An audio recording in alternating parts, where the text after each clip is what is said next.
¿Aló? ¿Se escucha? ¿Sí? Ya, buenas tardes, bienvenidos a la tercera sesión de la versión 2024 del Seminario de la Propagación a la Restauración, Flora Nativa para la Sustentabilidad y el Cambio Global. Antes de todo, damos las gracias al equipo de medios de vinculación con el medio de extensión que ha hecho todo el trabajo aquí audiovisual para que este seminario se pueda realizar y se pueda grabar. En esta oportunidad vamos a tener el honor de contar con la presencia del académico Reinaldo Vargas. Él es académico UNCE y liquenólogo, uno de los pocos liquenólogos que existe en el país. Él hizo su posgrado en la Universidad de Concepción y en vinculación con Alemania. Su línea de investigación está relacionada con filogenia, ecología y sistemática de líquenes. Profesor. Aló, se escucha. Muchas gracias por la invitación. Le agregué un subtítulo porque después vi cuál era como el tópico de la serie de charlas, que era sobre cambio climático. Y eso es súper bueno porque justo tenía un montón de información interesante, según yo, para hablar sobre la diversidad de líquenes en Chile. Y me gustaría partir primero con un poquito de la diversidad que nosotros podemos encontrar en el país. Esto es solamente especies que son locales. La gracia de los líquenes, y es una de las cosas que los vuelve muy atractivos y que es una de las cosas que más me gusta en realidad, es que si bien en términos sencillos nosotros podemos entenderlos como una estrategia de vida en hongos, ¿ya? Estamos hablando de hongos que, al igual que todos los hongos, obtienen sus metabolitos de la misma forma, ¿ya? Es decir, estamos hablando de una heterotrofía por absorción, igual que todos los hongos. La diferencia está en que para poder establecer esa relación se asocian con organismos de otros linajes que tienen la capacidad de hacer fotosíntesis, ¿ya?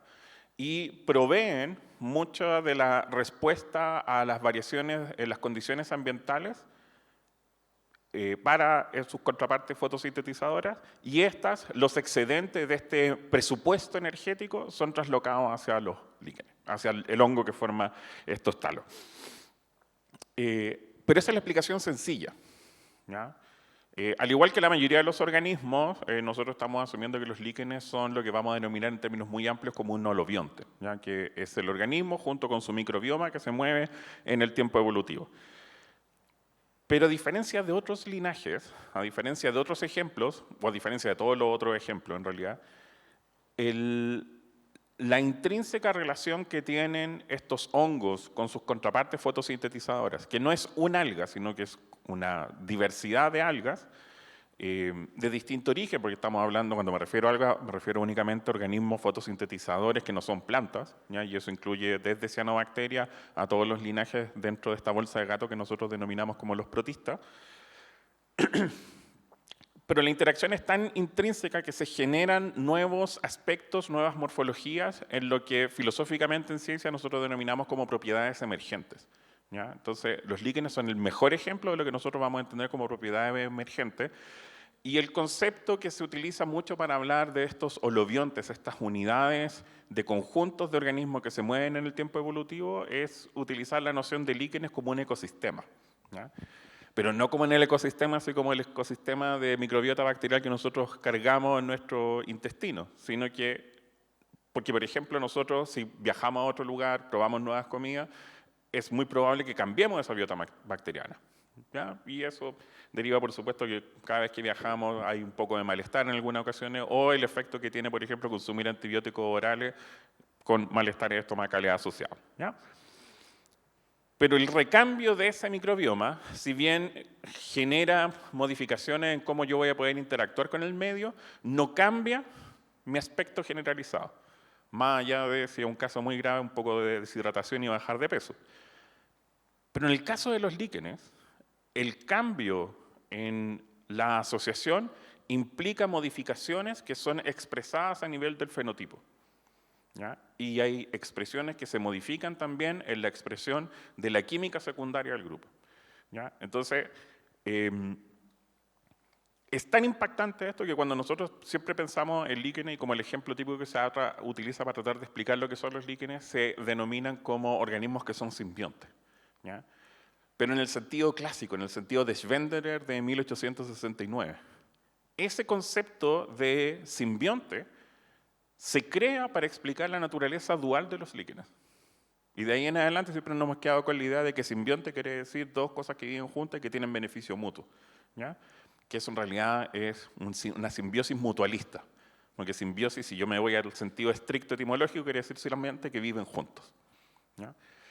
Entonces los líquenes son bien impresionantes en ese aspecto porque generan esta modificación tal que el hongo solo no sobrevive en el ambiente. Ni siquiera como que no completa su ciclo reproductivo, no es que no llegue a la madurez en su ciclo reproductivo, sino que simplemente no se expresa en el ambiente. Simplemente está en un estado transitorio, ¿ya? Que puede ser la germinación de una espora, algo por el estilo. Es especial cuando a uno le tiran el flash así encima. Ahora, todas estas propiedades emergentes que nosotros estamos, o de las cuales estoy haciendo referencia, nosotros las podemos ver en esta expresión de estos colores, ¿ya? Que no son simplemente colores que guardan relación con algún tipo de expresión de peligro o que estén haciendo algún tipo de señalización hacia otros linajes, sino que estos colores, estas expresiones son producto de este metabolismo conjunto y generan una familia de compuestos que incluso se denominan compuestos liquénicos, porque los únicos grupos de organismos que nosotros vamos a encontrar estos compuestos es en líquenes, ¿ya? Entonces, estas interacciones intrínsecas, donde no solamente estamos hablando de que tenemos contacto célula-célula, sino que tenemos metabolismos que están combinados, es profundamente impactante. ¿Dónde nosotros podemos ver ejemplos que podrían ser cercanos a el impacto que tiene en el holobionte en la interacción? Es cuando nosotros estamos pensando, por ejemplo, en linajes como los Cryptomycota, que son unos linajes súper primitivos dentro de hongos, que son hongos parásitos de otros hongos, ¿ya? Y son parásitos de otros hongos que están en la parte más baja también del árbol de diversificación de los hongos. Entonces, los Cryptomycota son hongos que son parásitos de quítridos. Y los quítridos son el linaje de hongos que está al origen del gran decaimiento que tenemos en la actualidad de anfibios, ¿ya? Entonces estamos hablando de hongos que son súper primitivos y además tienen estos hongos internos donde se modifica la expresión total. Vale decir que Cryptomycota también es un linaje súper interesante porque son los únicos eucariontes que no tienen mitocondrias, ¿ya? Porque se aprovechan de las mitocondrias que nosotros vamos a encontrar o que encuentran su hospedero. Otros ejemplos son en el caso de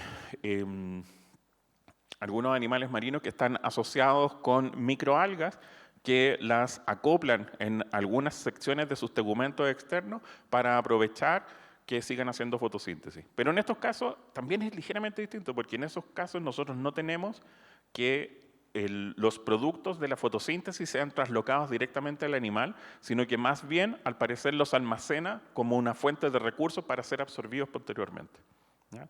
Pero no necesariamente cambia su aspecto global. En los líquenes sí.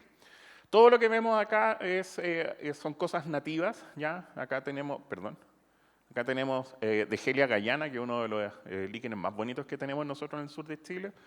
Hematoma chilensis. Estas son especies un poquitito más cosmopolitas, pero simplemente quería quedarme como con esta idea de la gran variedad de formas, la gran variedad de colores que nosotros podemos encontrar en este grupo. Y también como para despejar un poquitito también la noción de que los líquenes solamente también los vamos a encontrar en ciertos lugares del mundo, ¿ya? Porque básicamente los líquenes son ubicuos, ¿ya? Nosotros tenemos algunos árboles con líquenes acá mismo dentro del campo, son tremendamente sensibles, ¿ya? A la contaminación ambiental porque, al igual que todos los hongos, no tienen sistemas de excreción, ¿ya? Y por tanto toda acumulación de compuestos que puedan ser tóxicos netamente se acumulan hasta que alcanzan un nivel de toxicidad tal que evitan la sobrevivencia de los individuos, ¿ya? Pero básicamente tenemos líquenes en todos lados. Me gusta también mostrar esta figura, que es una de las láminas de Ernst Haeckel de su Kunstformen der Natur. que si bien es una representación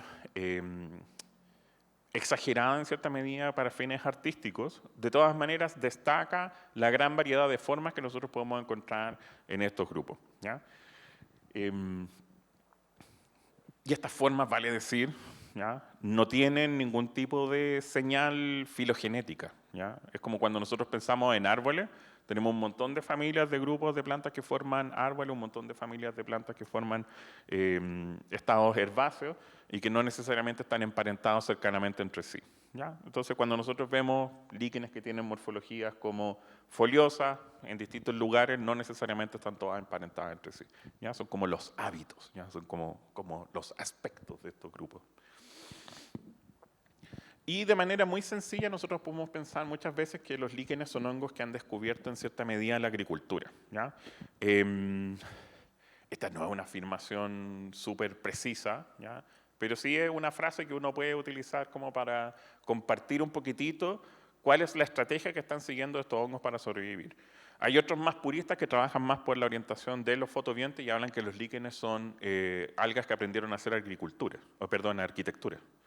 ¿ya?, utilizando a los hongos como el principal elemento de aporte de biomasa al cuerpo completo del grupo. Pero estas son frases que funcionan, ¿ya? Nos dan una idea de cómo opera este metabolismo. Nosotros solamente vamos a ver los estados liquenizados cuando están en asociación con su componente fotosintetizador principal, ¿ya? Y digo el componente fotosintetizador principal porque un mismo talo, el cuerpo de un líquen, puede tener un fotosintetizador principal durante una estación del año versus otra, ¿ya? Entonces podemos tener un cambio que puede ocurrir a nivel anual. No necesariamente a nivel de especies distintas de fotobiontes, pero sí, por ejemplo, cepas distintas de la misma especie, ¿ya?, donde algunas operan mejor a menor concentración parcial de agua, otras operan a mayor concentración parcial de agua, etcétera, etcétera. Bueno, esto hubiera sido ideal que mostrarles antes, pero comentarles principalmente que los líquenes casi todos se concentran, o los líquenes modernos, dentro de los Ascomycota. Tenemos algunos representantes que son Bacillomycetes, este es el árbol de la vida de los hongos, y acá mostrarles a Microsporida y a Cryptomycota, ¿ya? Y acá representado a Cryptomycota como esos pequeños gránulos celulares al interior de Cryptomycetes, que es este otro grupito de hongos primitivos, ¿ya? Entonces yo les mencionaba que los líquenes se caracterizaban fuertemente porque presentaban lo que denominábamos como propiedades emergentes, ¿ya?, que son estas características que surgen no por la sumatoria de las partes, sino que por la interacción profunda entre ellas, ¿ya? Entonces, por ejemplo, es bien interesante, pero los hongos que forman líquenes son fácilmente cultivables en laboratorio en condiciones axénicas, ¿ya? Las condiciones axénicas son aquellas donde yo controlo todo lo que tiene el medio de cultivo, ¿ya?, con cámaras de incubación, etcétera, y crece de una forma más o menos así, ¿ya?, como básicamente cualquier hongo en cualquier resto de comida que uno olvide en la casa. Los fotobiontes, ¿ya?, los fotobiontes tienden a ser más bien facultativos, ¿ya?, es decir, en el estado liquenizado pueden sobrevivir bien, entonces si hay el hongo que funciona y las condiciones son favorables, van a estar liquenizados, y si no, van a estar de vía libre. Les da exactamente lo mismo, ¿ya? Todas las micros le sirven a los fotobiontes. Pero el hongo no. El hongo que tiene la estrategia liquenizada, la única forma que llega a la madurez en su ciclo de vida es en el estado liquenizado. Pero lo interesante es que cuando los vemos nosotros en interacción, adoptan estas morfologías. El hongo que les mostré recién es el micobionte, la parte fúngica de la asociación, de Xanthoria parietina, que es como la especie modelo dentro del líquen, ¿ya? Entonces, casi todas las estrategias experimentales se hacen en Xanthoria parietina. Y así luce cuando están en el estado liquenizado, ¿ya? Interesantemente, líquenes también nosotros los podemos encontrar en todas partes del mundo, les dije, ¿ya?, desde los 7.500 metros sobre el nivel del mar hasta algunos metros bajo el nivel del mar en la costa. Hay experimentos donde han tomado líquenes, los han puesto en cámaras de vacío, los han subido a paneles en satélites que han disparado al espacio, ¿ya?, los han rescatado desde la Estación Espacial Internacional, los mandaron de vuelta a la Tierra, vieron nivel de daño y algunas células se habían muerto, ¿ya? Entonces, en la práctica, básicamente pueden sobrevivir lo que les venga encima, ¿ya? Eso hace que los líquenes sean súper buenos colonizadores, ¿ya? Si nosotros pensamos como en un gradiente de variación, o un gradiente de riqueza, vamos a pensar normalmente que en ambientes tropicales, donde nosotros tenemos la mayor diversidad, descendiendo a medida que aumentamos la latitud hasta que llegamos a los polos. En la Antártica, nosotros tenemos, por distribución natural, solamente 2 especies de plantas vasculares. ¿Ya? Ahora hay registros de algunas otras plantas que han llegado por el movimiento de los mismos investigadores que van a la Antártica, pero naturalmente la distribución habla de que existen 2 especies de plantas vasculares, Colobanthus quitensis y Deschampsia antártica. Hay como 150 especies de briófitas, ¿ya? Que son plantas que están bien basales en el reino Plantae, tienen ciclos de vida que son fuertemente dependientes de la disponibilidad de agua y tienen crecimiento súper rápido. Entonces, simplemente aparecen y se mantienen durante el invierno, pero crecen y funcionan durante los periodos del verano austral. Líquenes, hay como 400 especies. ¿Ya? Entonces, es marcadamente el grupo que mejor sobrevive a esas condiciones porque son súper buenos colonizadores, pero son súper malos competidores. ¿Ya? Cualquier otra cosa que llegue después que sea macroscópica, los reemplaza. ¿Por qué? Porque este metabolismo conjunto, ¿ya?, funciona de tal manera que estas algas están haciendo fotosíntesis, estas algas están completamente envueltas por el hongo, ¿ya? Esa alga ya no está respondiendo a las condiciones ambientales directamente, sino que el hongo lo está haciendo. Entonces, todo esto que le sobra del presupuesto energético lo está eliminando el alga en forma de distintos azúcares. Eso el hongo que está rodeando el alga lo toma y con eso sobrevive. Esas son las azúcares que usa. Más allá de otros elementos que tiene que obtener del ambiente, como nitrógeno, etcétera, etcétera. Eso hace que la disponibilidad de recursos energéticos para el crecimiento sea bastante limitada, ¿ya? Pero los hongos en general tienen ciclos de vida que son bien especiales, que no están muy bien determinados por el factor tiempo. Entonces nosotros tenemos registros de talos de líquenes, ¿ya?, cuerpos de líquenes, creciendo en ambientes que son bastante extremos, ¿ya?, con bajas precipitaciones, bajas temperaturas, normalmente con periodos invernales cubiertos de hielo, donde las tasas de crecimiento son de menos de 1 milímetro al año, ¿ya?, y que por una suerte de regresión se ha establecido que pueden tener entre 5.000 a 6.000 años, un talo, que está fisiológicamente activo, ¿ya? No es algo que una mancha que quedó en la roca, sino que está fisiológicamente activo. Y eso los hace, por tanto, súper buenos desde la perspectiva que nosotros pensamos como colonizadores. Ahora, en general también les mencionaba que se habla mucho de que los líquenes son sensibles a la contaminación ambiental. Por supuesto, hay excepciones, como el mismo caso de Santoria parietina, que biogeográficamente uno diría que tiene una distribución cosmopolita, es decir, está en todas partes. A mí me gusta más decir que tiene una distribución antropogénica, ¿ya?, que se ha movido a distintas masas continentales en conjunto con los humanos. Y hay evidencia de que es resistente a la contaminación ambiental, ¿ya? Pero como todo organismo que genera resistencia como una forma de responder a un estresor, llega un punto en que ya no lo aguanta y también desaparece, ¿ya?, como para tenerlo en perspectiva también. ¿Cuáles son las morfologías que nosotros podemos encontrar? ¿Ya? En general es la parte fúngica la que entrega buena parte de la biomasa y la que entrega la morfología general de los talos. ¿Ya? Acá tenemos a Folmania ortoclada, que es un género y una especie que es endémica de la costa del centro norte de Chile.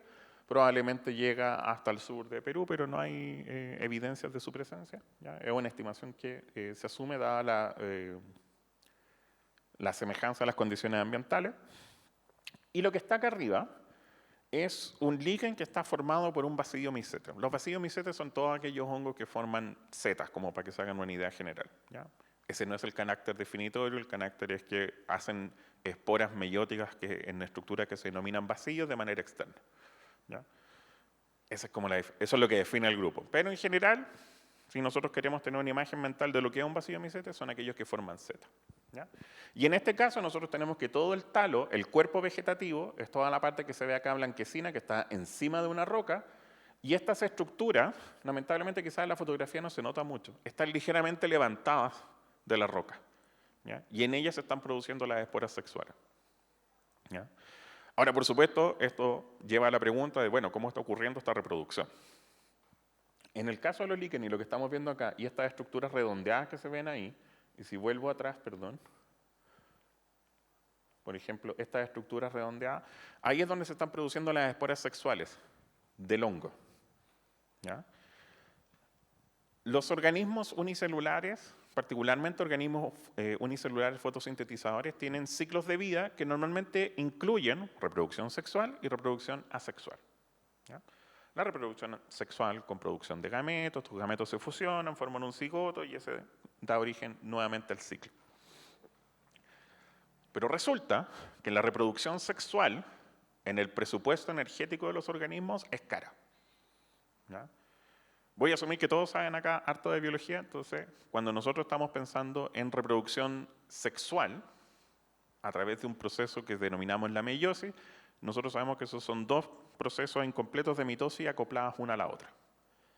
Energéticamente para el organismo es caro, más caro que simplemente dividirse por mitosis. Entonces, ¿qué es lo que ocurre normalmente cuando están estos talos liquenizados? Como es el hongo el que está respondiendo a las condiciones ambientales, es el hongo que está gastando energía en hacer eso, el alga está en súper buenas condiciones, en las condiciones ideales. En esos casos, estos organismos no tienen ningún tipo de señal ambiental que active el proceso de reproducción sexual. ¿Ya? Porque en todos estos organismos la reproducción sexual con meiosis, con aumento de variabilidad, es una respuesta al estrés ambiental. ¿Ya? Entonces, cuando hay estrés, se dividen meióticamente, generan como resultado células hijas que son genéticamente variables. ¿Ya? Entonces, cuando están en esta condición, las células del alga se dividen mitóticamente y es por eso que nosotros, si empezamos a mirar los fotobiontes, probablemente vamos a encontrar que toda la genética de los individuos, de las células individuales, es básicamente la misma porque son todos clones. ¿Ya? Ahora, por supuesto, siempre hay excepciones, y una de las excepciones acá es el género Coenogonium. Coenogonium se caracteriza porque el alga es el que está aportando con buena parte de la morfología del talo. ¿Ya? Entonces, Coenogonium, su fotobionte, es decir, la parte fotosintetizadora principal, es un alga del género Trentepolia. ¿Les ha pasado, por ejemplo, que han ido a la playa y han visto así como en las rocas o en árboles cercanos que hay como una felpa de color rojo intenso? ¿Ya? Esos son algas clorófitas, ¿ya? Que producen gran cantidad de beta-caroteno para protegerse de la radiación ultravioleta. Estas forman estas asociaciones donde el filamento del alga está completamente rodeado de las hifas del hongo.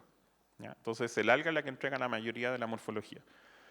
Y acá podemos ver algunas hepáticas foliosas, porque esta es una fotografía tomada en la región de Aysén. Esto es Coenogonium linki. Ahora, hay algunos casos donde sumado a esto, donde yo tengo mi fotobionte principal, donde tengo mi linaje fúngico principal, además se presentan colonias internas de cianobacterias. ¿Ya?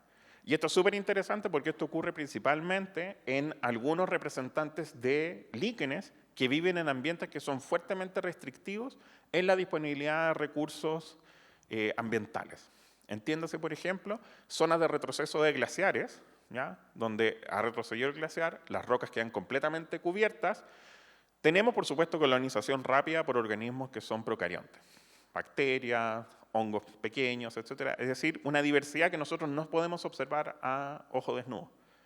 Los primeros organismos macroscópicos que nosotros podemos observar a ojo desnudo que llegan son líquenes.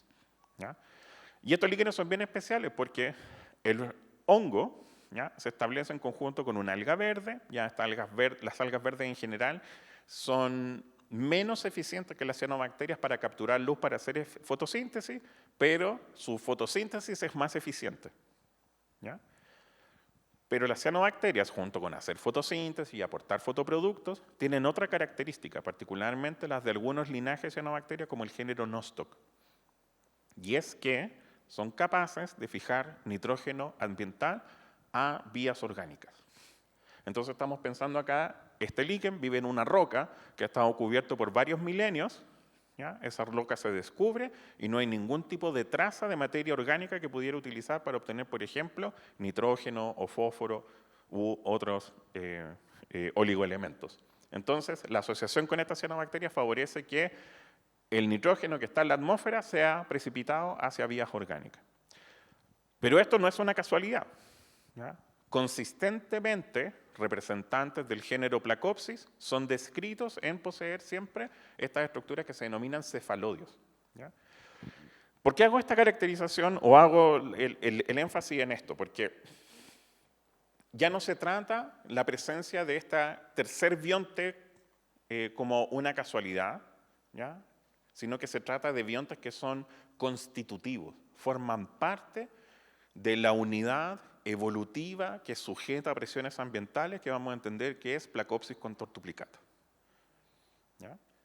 Eso es lo relevante acá. Entonces, estamos pensando que la unidad que está siendo sujeta a selección no es solamente el hongo acá, no es solamente las algas con las cuales está interactuando, entendiendo como algas como el eucarionte, sino que también van a ser estas cianobacterias que están presentes. Y sobre eso hay que sumarle el microbioma, que ese microbioma también va a ser variable en relación al ambiente particular en el cual se presenta este organismo. ¿Ya?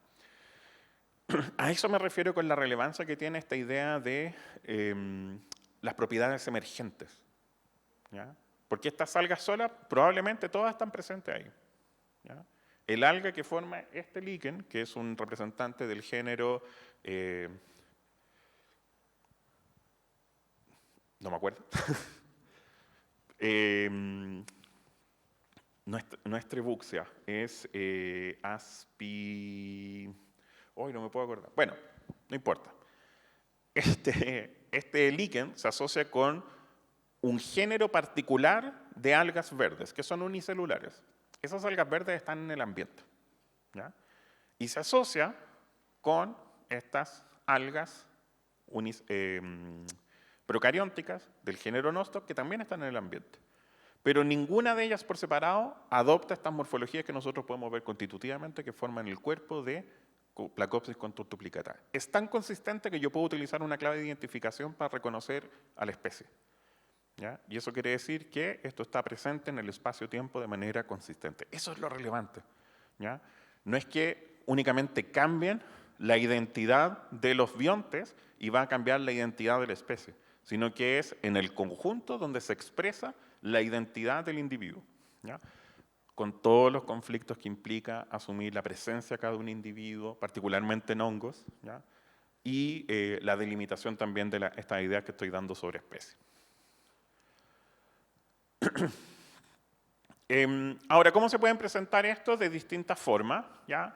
Todo lo que está acá en gris representa tejidos fúngicos que están fuertemente gelatinizados, ¿ya? A diferencia de las plantas, los hongos no tienen tejidos diferenciados, ¿ya? Y a diferencia de los animales, es que queremos utilizar como punto de comparación organismos macroscópicos pluricelulares. Pero sí lo que tenemos es tejidos que están más gelatinizados y tejidos que están menos gelatinizados, ¿ya? E interesantemente los líquenes presentan una marcada estratificación, ¿ya? Donde pueden presentar cortezas bien definidas, seguido por un estrato donde están todas las células que están haciendo fotosíntesis y otros estratos donde se pueda producir intercambio gaseoso de manera análoga a lo que nosotros podríamos encontrar en una hoja de una planta, ¿ya? Pensando de todas maneras que las hojas de las plantas son una estructura relativamente moderna, estamos hablando de unos 160 millones de años atrás, aparecen las hojas verdaderas, ¿ya? Antes tenemos cosas que parecen hojas, ¿ya? Como por ejemplo en los musgos nosotros no tenemos hojas verdaderas, tenemos estructuras que son semejantes en función a las hojas, ¿ya? Y acá presenta esta estructura especial que es el cefalodio, donde nosotros vamos a tener nuestras cianobacterias fijadoras de nitrógeno. Ahora, esto siempre es llamativo y no tiene nada que ver con lo que estoy hablando de líquenes, pero a mí siempre me llama la atención. Que nosotros consideramos como una característica propia de los eucariontes, de los organismos que tienen células con núcleo, el que sean pluricelulares, ¿ya? Y en general en las bacterias nosotros tenemos la consistencia de la unicelularidad, ¿ya? Siempre son una célula, es un individuo, entre comillas. Pero resulta que en cianobacterias nosotros, junto con que en cianobacterias es el linaje más antiguo donde conocemos la fotosíntesis oxigénica, que es la misma fotosíntesis que hacen las plantas, es también uno de los linajes más primitivos donde nosotros encontramos estados de multicelularidad, ¿ya? ¿Y eso por qué? Porque realmente no podemos definir claramente si son pluricelulares o unicelulares. Entonces utilizamos un término intermedio y no hacemos los locos, ¿ya? Porque claramente la definición o la separación entre unicelular y pluricelular no está tan súper bien definida cuando nos encontramos con ejemplos como estos, ¿ya? Porque como las bacterias se dividen de tal forma que las dos células hijas casi siempre son clones, ¿ya? Eso también cae como de este concepto general si nosotros pensamos en animales como individuos que todas sus células tienen también el mismo genoma, ¿ya? Pero eso es una nota aparte. Otra cuestión interesante que surgió hace poquito, y que esto fue así como una portada de Science, ¿ya?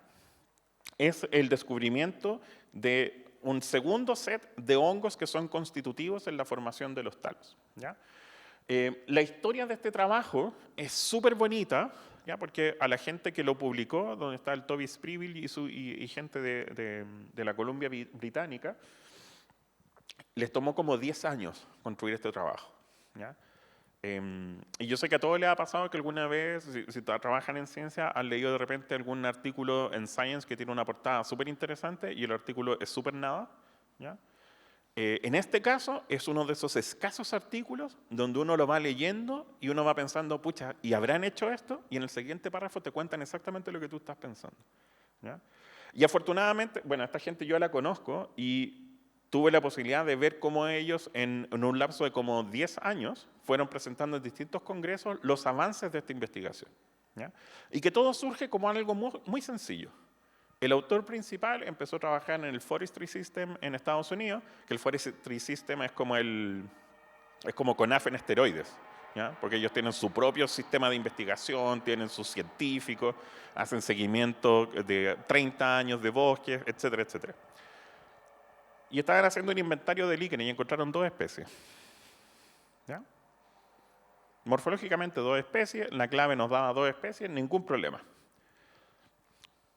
Esto estamos hablando de 1998, ¿ya? Como el año 2005 decidieron, oye, ¿sabes qué? Vamos a hacer una revisión de la sistemática del grupo de Brioria.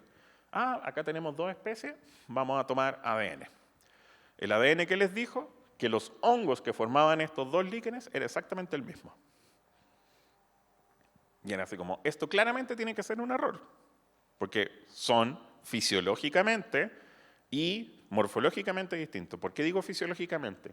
La variación en la coloración que ustedes ven es producto de un metabolismo secundario distinto, ¿ya? Es decir, vías metabólicas diferentes, ¿ya? Y si nosotros pensamos que una vía metabólica es distinta en A versus en B, claramente acá nosotros tenemos una señal molecular compleja porque tienen que haber varios genes que están participando en generar esta expresión.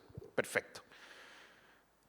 Siguieron indagando, mejoraron técnicas de identificación, pensaron, tiene que ser el alga, ¿ya? ¿Qué encontraron? El alga era la misma, ¿ya? Vamos utilizando sistemas de amplificación más exhaustivos, vamos ampliando nuestro muestreo de genes que vamos a utilizar y resulta que cada cierto rato les aparecía ruido, ¿ya? Es decir, estaban tratando de secuenciar fragmentos de Brioria y resulta que les salía otra cosa, que no caía en ninguna parte dentro del árbol de la vida de los hongos. Siguieron indagando, hasta que se dieron cuenta que en realidad lo que estaba pasando es que en este Brioria tortuosa había la presencia de otro hongo, de manera consistente en todos los talos que ellos identificaban como Brioria tortuosa. Perfecto, aislémoslo, ¿ya? Y en esto el trabajo de Science es súper interesante porque en los materiales asociados te muestran la receta cómo utilizando jabón así como para lavar la loza, aislaron el hongo, ¿ya? Como que te dan la receta para que usted lo haga en su casa. Es como que lo hicieron todo. Encontraron que se trataba de otro hongo, una levadura que vivía en la corteza, ¿ya? En esta parte. Y como era una levadura unicelular, tenía la misma morfología que el resto de las células que estaban formando esa estructura. Entonces, por eso no era identificable morfológicamente, pero estaba ahí. Generaron fragmentos especiales para amplificar solamente de este nuevo hongo que encontraron. Y resulta que se dieron cuenta que también estaba en esta Brioria fremonti. Entonces, ¿qué es lo que viene después? Bueno, clonémosla y pongámosle un fragmento que me permita, si yo pongo una luz ultravioleta, que emita luz, que es lo que estamos viendo acá. Entonces, después de toda esta vuelta que les tomó como 10 años, lo que descubrieron es que las diferencias en esta morfología que estamos viendo nosotros era producto únicamente de cuántas células o qué tan grande era la colonia de este segundo hongo en la corteza del talo. ¿Y por qué? Porque mientras más hongo había, más intrínsecamente participaba en el metabolismo conjunto, en el traspaso de azúcares y de productos entre los 3 tipos celulares. Por supuesto dijeron, oye, ¿sabes que esto es demasiado grande? Si lo mandamos a algo como Science, nos van a patear el artículo por 10 años más. ¿Qué podemos hacer? Hagamos un modelamiento 3D utilizando una microscopía ultra avanzada. Es lo que tienen acá. Lo mejor es que si ustedes van al artículo en la página de Science, está el video tridimensional del movimiento de esto. Entonces, como que uno no tiene ningún lugar a duda de cómo, sí, efectivamente, este hongo está afectando la expresión fenotípica y por tanto podemos asumir que es un hongo constitutivo.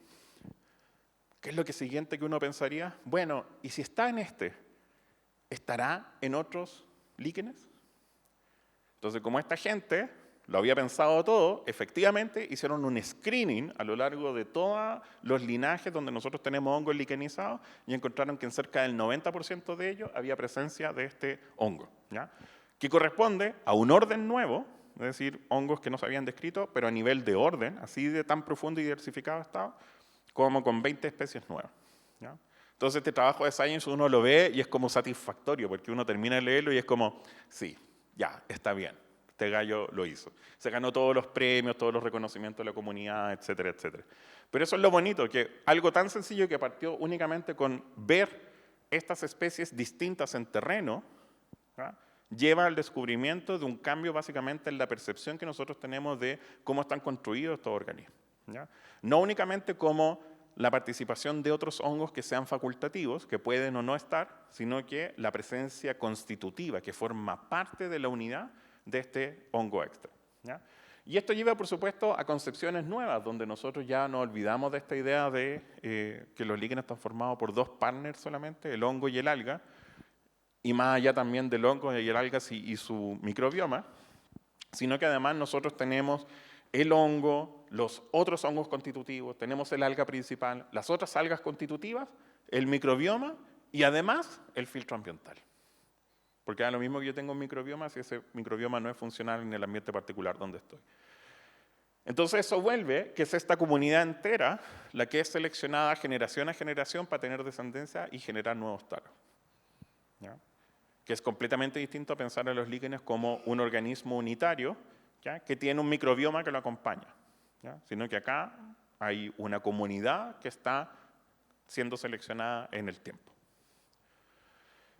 ¿De cuándo nosotros tenemos registro fósil confirmado de la presencia de líquenes? Desde aproximadamente unos 450 millones de años, ¿ya?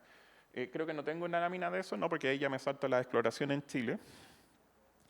Pero lo interesante de este fósil no es tanto como que estemos confiados de que se trata de un fósil, sino que la morfología interna con las microfotografías electrónicas de ese fósil de líquen es indistinguible de un líquen moderno. Es exactamente la misma estructura, ¿ya? Donde tenemos que el hongo está formando casi toda la estructura estratificada, tenemos células algales que están definidas en un estrato y tenemos células bacterianas que están metidas entre medio que están participando en este metabolismo conjunto. ¿Qué nos quiere decir eso? No quiere decir en ningún caso que los líquenes aparecieron hace 450 millones de años y que se han mantenido estáticos, ¿ya? Lo que da evidencia es que esta es una estrategia, si nosotros miramos las filogenias modernas, que ha aparecido y desaparecido múltiples veces en el árbol de la vida de los hongos, ¿ya?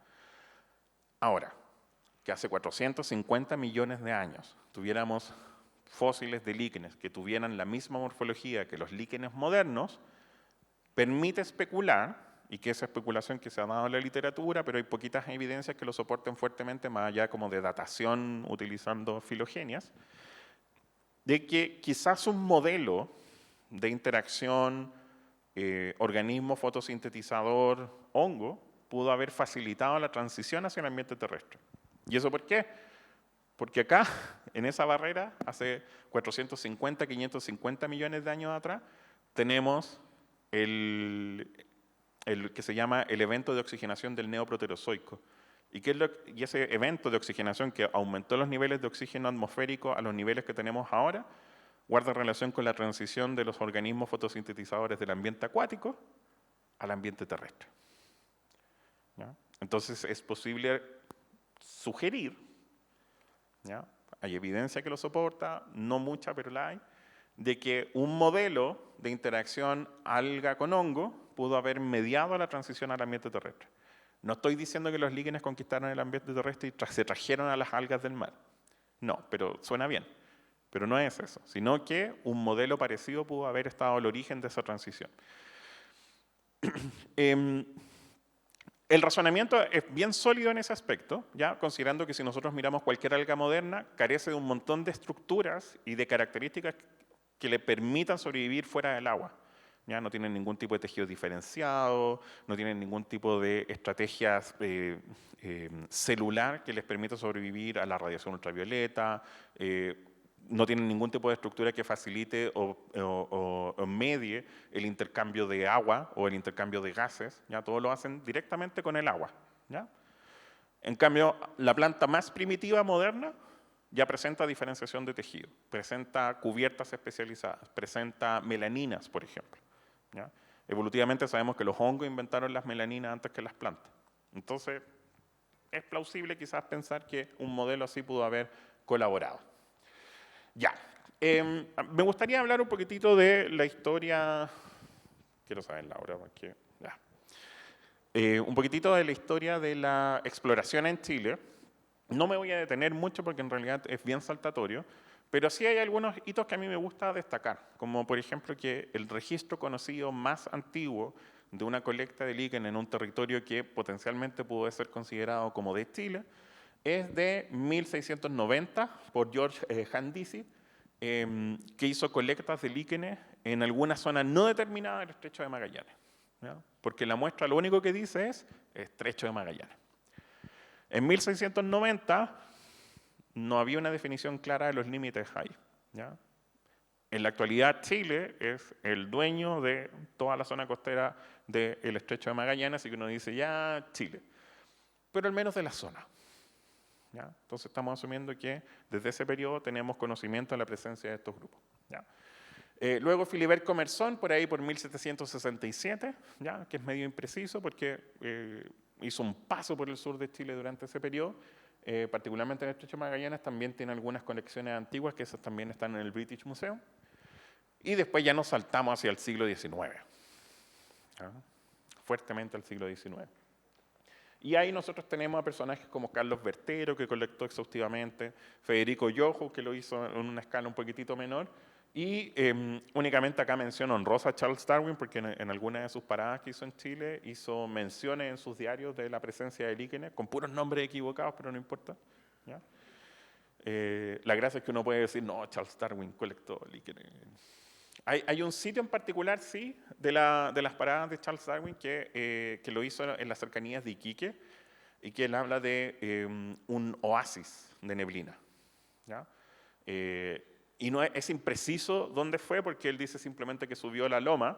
¿Ya? Entonces uno diría, bueno, a lo mejor es donde está el Hospicio ahora, o quizás fue en algunas de las lomas que están cercanas a Iquique, tanto al norte como al sur. ¿Ya? Quebrada de Tana puede ser, o quizás Alto Patache. Y que son lugares que son súper interesantes porque como en toda la costa de la región de Arica y Parinacota, las condiciones extremas impiden mucho la permanencia del líquenes hasta que uno llega así como a la altura de la quebrada de Tana, que de repente empiezan a aparecer por todos lados. A nivel costero, ¿ya? En altura es bien diverso. Me voy a saltar hacia ya el siglo XX, ¿ya? Chile no tiene una historia de investigadores chilenos que se dediquen a la liquenología. Quizá el principal que nosotros podemos citar es Jorge Redón en los años 80, que él fue estudiante de Gerhard Vollmann, que es un profesor alemán que vino a Chile, y nadie hacía líquenes, así que él se puso a hacer líquenes y hizo grandes aportes y por supuesto grandes chambonadas. ¿Ya? Y él se llevó a Jorge para que hiciera su doctorado en Alemania, en compañía con Carroll Dodge, que Carroll Dodge era el gran micólogo de la época. ¿Ya? Él era un profesor de micología médica en Harvard, que se dedica a identificar líquenes, y que también hizo grandes aportes y al mismo tiempo grandes chambonadas. ¿Ya? Es clásica la historia de Carroll Dodge, como a los 85 años, donde tenía presbicia, no veía nada y seguía identificando y nombrando especies nuevas. ¿Ya? Entonces hay un montón de dudas sobre los últimos trabajos que él hizo. En los años 80 también, en ese periodo, tuvimos la visita de David Galloway, que básicamente se instaló por un largo periodo en Chile. David Galloway en ese tiempo era el liquenólogo principal en el British Museum, pero él es de origen neozelandés. Entonces él trabajó fuertemente en la conexión biogeográfica que él podía ver entre la diversidad de líquenes observables en Nueva Zelanda con aquellos que podía observar en la parte centro-sur de Chile, particularmente todo lo que es ambientes templados. Y ya en los 80 aparecieron otros dos personajes, uno es Iris Pereira, que es una profesora recientemente jubilada de la Universidad de Talca, que también se dedicó al estudio de los líquenes en Chile, principalmente florística en la zona central y en la región del Maule, y la maravillosa Wanda Quilot, que la Wanda, de hecho, es una egresada acá de la UMCE. No cuando era UMCE, sino que era cuando era Universidad de Chile y cuando los edificios de castellano y filosofía eran casas de estudiantes, ¿ya? Porque los estudiantes se instalaban a vivir acá dentro del campus. La Wanda tiene una historia bien curiosa porque ella recién terminó su formación secundaria como a los 25 años, ¿ya? Vino acá a la universidad, estudió biología y química y se dedicó después a ser asistente de laboratorio de varias personas, entre ellas Jorge Redón. ¿Ya? ¿Por qué? Porque en los 90 se hizo popular el uso de la química secundaria para la identificación de los líquenes. ¿Ya? Y Jorge era súper buen morfólogo, pero era muy mal químico, entonces le pasaba todo esto a la Wanda, que la tenía contratada de ayudante. ¿Ya?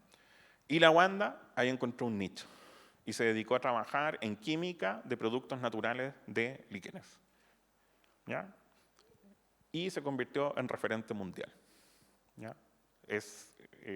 Ella generó una escuela de investigadores que trabajaban en química de productos naturales. Todavía hay gente que está instalada en la Universidad de Valparaíso. La Wanda falleció hace un par de añitos ya, pero es como que su legado es súper fuerte porque ella construyó el herbario que siguen utilizando para trabajar en química de productos naturales. Otro de los productos... Ahora, de este conocimiento nos ocurre hacernos la pregunta inmediata de potencialmente cuántas especies de líquenes están presentes en Chile. Resulta que Gerhard Vollmann entre 1961 y 65 empezó a publicar pequeños listados de las especies potencialmente presentes en Chile.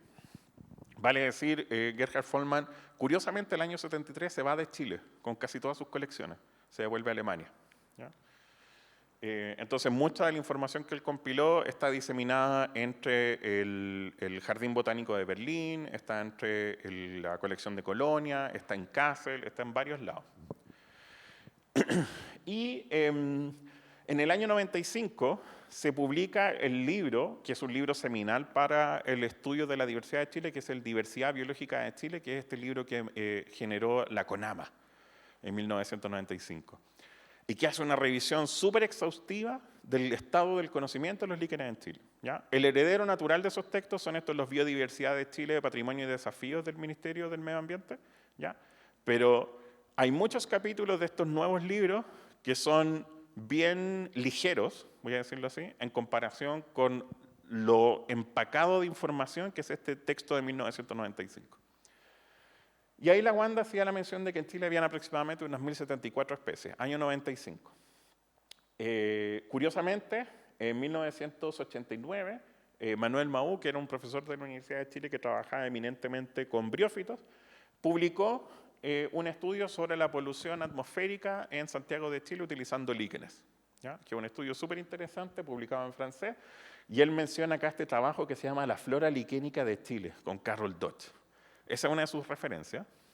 Lo que es súper patudo porque ese trabajo jamás se publicó. ¿Ya?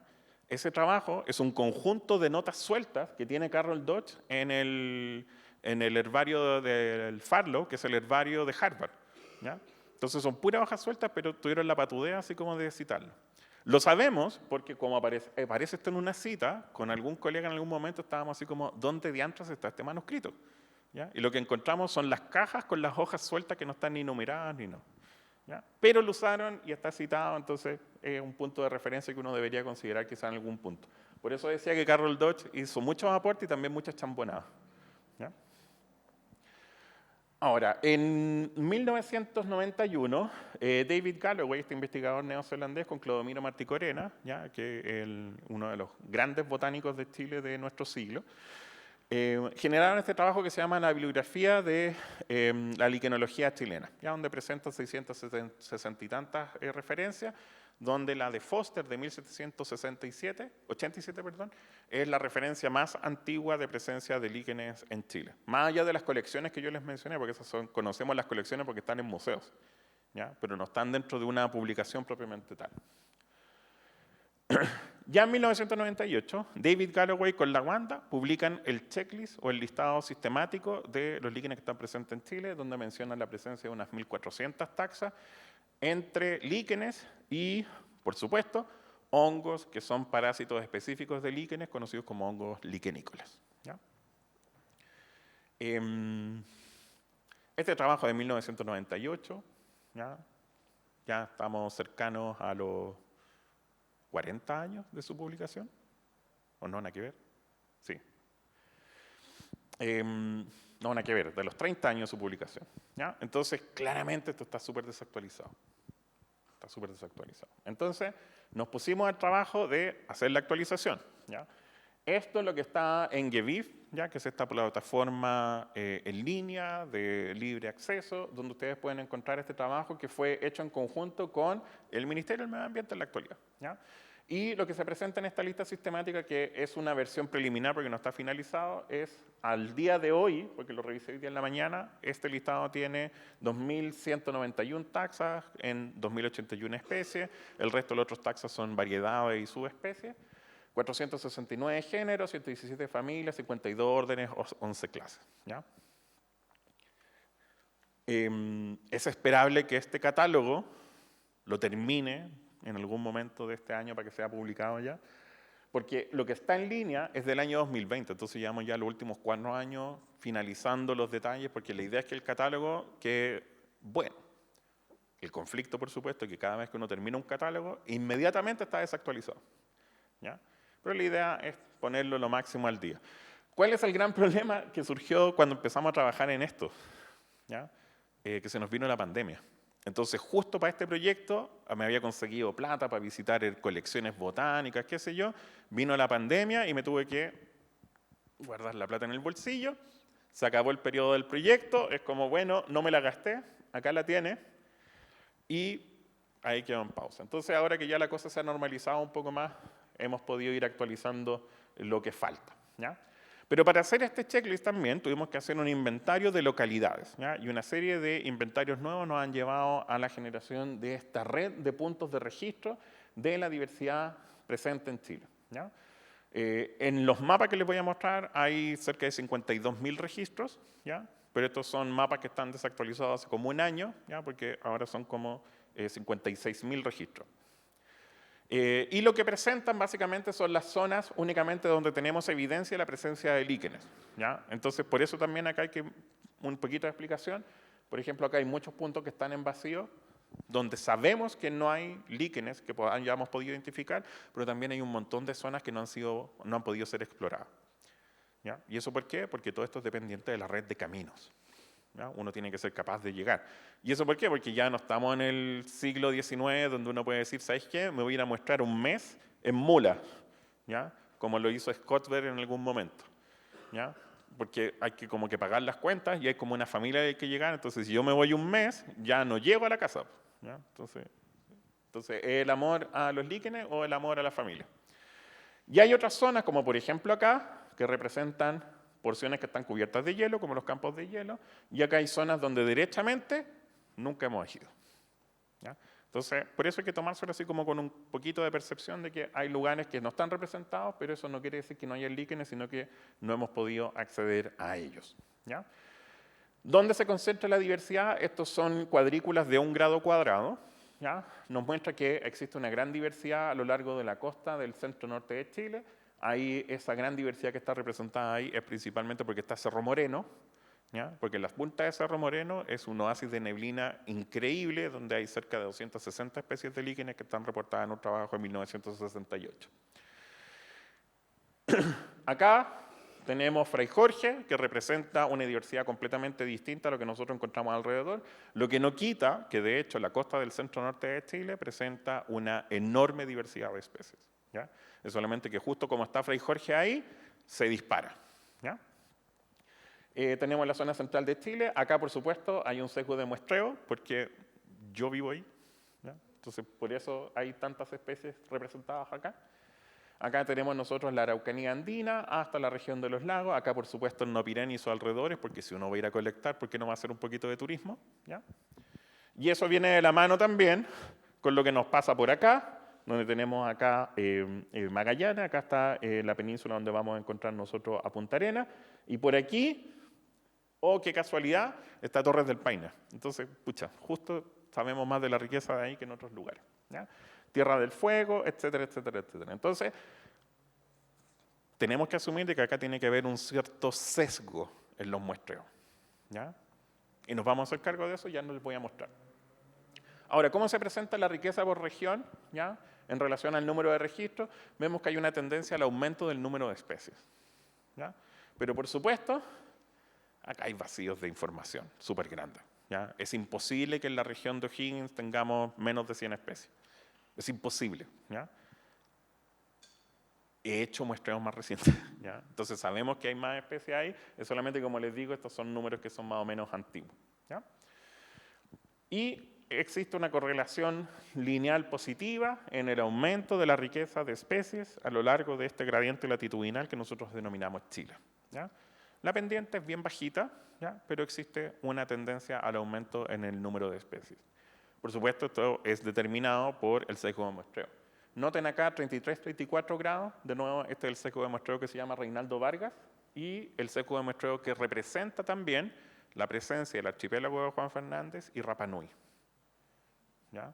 Porque están a ese nivel latitudinal. Entonces no representa esto solamente registros a nivel de Chile continental. ¿Ya? Ahora, para hacernos cargo del sesgo de muestreo, hemos hecho algunos ejercicios matemáticos y hemos utilizado por ejemplo, acá se presenta el resultado con un paquete que se llama Sampling Bias, ¿ya? Sam Bias en R, que muestra el sesgo de muestreo en base a ciertos elementos antrópicos, ¿ya? Que podrían explicar este sesgo de muestreo, como por ejemplo, la cercanía a las ciudades es el principal sesgo de muestreo, seguido por la cercanía a los ríos, ¿ya? Si tenemos ríos tenemos ciudades, ¿ya? Eso es la lógica, caminos y finalmente a los aeropuertos. ¿Ya? Entonces todo lo que está acá en amarillo representa principalmente las zonas donde tenemos mayor sesgo de muestreo. Y que si yo tomara la red de caminos principales de Chile, sería como igual.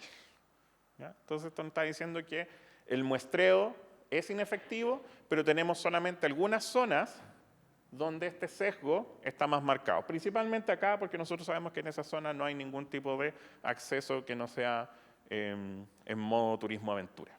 ¿Ya? Ahora, basado en el número de registros que les estoy presentando ahora y dado las ubicaciones que tienen estos registros, nosotros podemos asumir con un cierto nivel de confianza de que todavía no hemos descrito toda la diversidad de líquenes potencialmente presentes en el territorio nacional. ¿Ya? Acá les estoy mostrando cerca de 52.000 y tantos registros que representan unas 2.200 especies. Y la tendencia a el doble de información nos podría hablar de unas cerca de 2.700 a 3.000 especies potencialmente presentes en Chile. Eso es equiparable a la diversidad que nosotros observamos en la actualidad en Nueva Zelanda, que tiene una superficie territorial muchísimo menor que en Chile, pero que en la actualidad tiene una diversidad conocida de líquenes del orden de las 2.000 especies. ¿Ya? Entonces, si solamente 2.000 especies en ambientes que son de características templadas subtropicales, en Chile podemos asumir con cierta tranquilidad que hay muchísimas más. Otros ejemplos de checklists cercanos que nos podrían dar luces, por ejemplo, lo que ocurre en Argentina, que ya está en la literatura, son cerca de 3.000 especies las que están presentes ya, seguido finalmente por algunos lugares del hemisferio sur, como en Australia, que hay ciertos ambientes que nosotros podríamos considerar semejantes. ¿Cómo se presenta esta riqueza a nivel de los macroclimas y los bioclimas? Si nosotros utilizamos esta caracterización elaborada por Luber y Pliskov, actualizada el año 2017, Me quedo más con los macroclimas, que son las grandes unidades, ¿ya? Nosotros tenemos una alta diversidad en lo que vamos a entender como el desierto interior en el norte de Chile, toda la parte mediterránea, ¿ya? Con una alta riqueza también, y las mayores diversidades conocidas van a estar dentro de lo que vamos a reconocer como los bosques templados del sur de Chile, ¿ya? Toda la parte templada o el macroclima templado. Pero esto es solamente que yo pongo esta capa y cuento cuántas especies cayeron dentro de esa capa, no sé nada de la distribución de esas especies, no sé dónde se concentra esa riqueza, ¿ya? Pero lo que sí sabemos es qué tan cercanas entre sí están los registros de las mismas especies de esta gran base de datos, ¿ya? Y eso es lo que acá está representado como los niveles de endemismo, ¿ya? Entonces, si una especie en mi base de datos tiene 100 registros, si esos registros están muy juntos, esa especie tiene un mayor nivel de endemismo a que esos mismos 100 registros estén a lo largo de todo el país, ¿ya?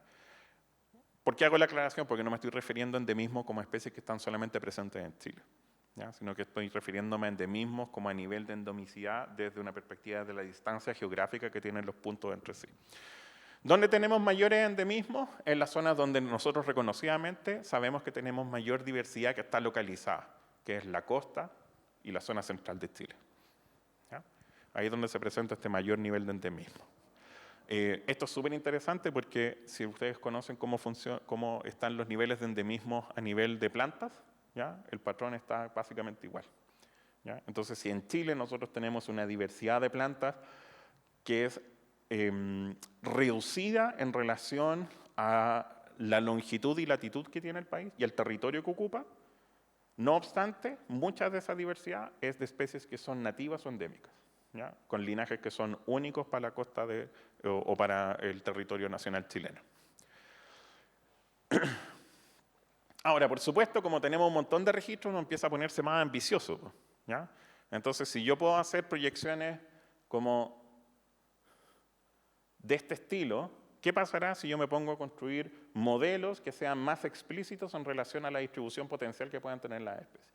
Entonces, para eso utilizamos una estrategia que es modelos apilados de especies, ¿ya? Entonces, para esto lo que se hace, se toman variables ambientales que podrían estar explicando la presencia de las especies y yo construyo modelos matemáticos donde tomo estos registros, la información de estas variables en estos lugares y hago una proyección espacial, ¿ya? Y digo, si esta especie vive en estos 15 lugares y estos 15 lugares tienen este rango de temperatura, este rango de precipitaciones, este rango de, no sé, altitud, ¿qué otros lugares en Chile, porque solamente lo reduje a Chile, qué otros lugares en Chile tienen estas condiciones para que esta especie potencialmente esté, ¿ya?